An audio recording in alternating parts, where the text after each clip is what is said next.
হযরত শাহজালাল আন্তর্জাতিক বিমানবন্দরের রপ্তানি কার্গো ভিলেজ ও বিএডিসি হিমাগার পরিদর্শন করেন স্বরাষ্ট্র উপদেষ্টা জাহাঙ্গীর আলম। এ সময় তিনি দাবি করেন, দেশে কোনো জঙ্গিবাদ নেই। সম্প্রতি মালয়েশিয়া থেকে ফেরত পাঠানো ৩ ব্যক্তিও জঙ্গি নয়, তাদের ভিসার মেয়াদ শেষ হয়েছে। বাংলাদেশে জঙ্গিবাদের কোনো অবস্থান নাই, এখানে কোনো ধরনের জঙ্গিবাদ নাই।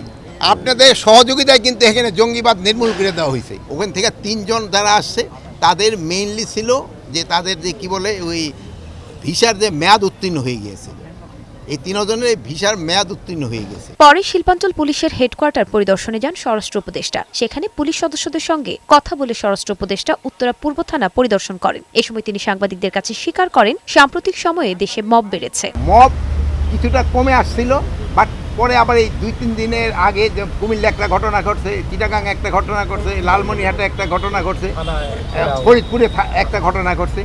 বাট এগুলি যেন ভবিষ্যতে আর না ঘটে এই জন্য কিন্তু আমরা প্রপার অ্যাকশন নিচ্ছি এবং এটার সাথে যারা যারা জড়িত তাদের বিরুদ্ধে কিন্তু ব্যবস্থা নেওয়া হবে। এ সময় তিনি আরও জানান, নির্বাচনকালীন নিরাপত্তা শুধু আইন শৃঙ্খলা রক্ষাকারী বাহিনীর উপর নির্ভর করে না। নির্বাচনটা শুধু আইন শৃঙ্খলা বাহিনীর উপরে নির্ভর করে না।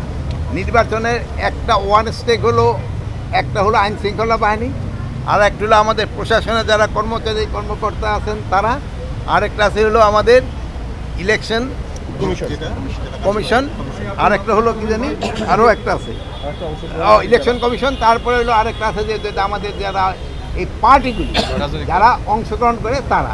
লালমনিরহাট থানায় হামলায় জড়িত ৭ জনকে গ্রেফতার করা হয়েছে বলেও জানান স্বরাষ্ট্র উপদেষ্টা। নুসরাত শারমিন, বৈশাখী সংবাদ, ঢাকা।